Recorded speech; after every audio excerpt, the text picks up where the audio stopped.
Fulbright mission is about young scholars taking the initiative toward intercultural exchange.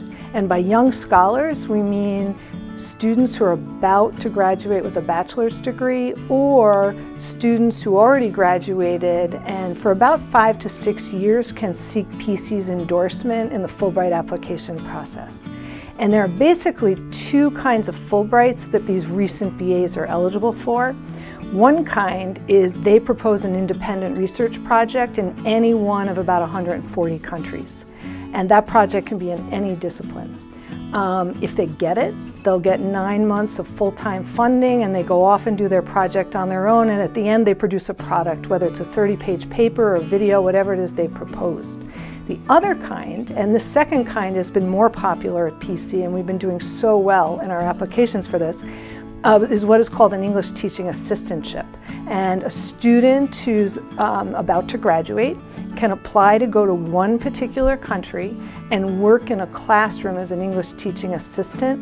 And if they get it, they'll be given a position in a school. It could be a primary school, it could be a college. And when they apply, they indicate the direction they want to go in. But their English teaching assistantship will only be about 25 hours a week, and the rest of the time they're expected to volunteer according to their abilities and enthusiasms, but always around the idea that they're a really terrific U.S. cultural ambassador. When a student, after a summer of coaching just from me, because I'm the person on campus over the summer that can help do that, and I do this coaching in meetings on site if they live nearby, but if they don't live nearby, we set up phone conferences, we use email, we pace it over the summer. We're in touch about once every 2 weeks. Then in mid-September, they submit 2 essays, one a personal statement, one a project description about the country and what they hope to do there, and then a whole lot of other info, a transcript, answers to multiple short answer questions, and then a committee of 5 professors at PC from a variety of disciplines interview each candidate alone for about 20 minutes. That committee of 5, I'm one of the 5, also read the materials very carefully before and after the interview. And then someone from the committee writes to the student and says, here's what we found particularly wonderful about your application, and here are a few things we think you could do in the remaining 2 weeks before the national deadline to strengthen your application. So really at PC, we don't use that committee moment as a way to cut people out. Because if someone's completed the application, they're already at a high standard, right? They've met a high standard. So we use it as a final draft opportunity, and that's working out well for us, very well for us the last 5 years. So since 1940s, well, since the late 40s, there have been PC recipients of Fulbright, but only a smattering here and there. And then around 2010, the college made a commitment to getting the word out to our seniors that this is available. I think in the first 5 years they were working on it, we had maybe 6. You'd have to look and see, but about 6 students, maybe 7 in those first 5 years. And then I started coaching just LAH students, liberal arts honors students, who applied for Fulbrights 5 years ago.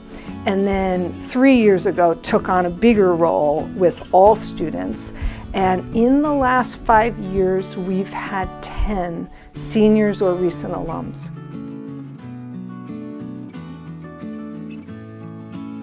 Our 3 Fulbright recipients this year, and they've all decided to say yes. You know, once it's offered to you, you do have to make that final step. Yes, I want to do this.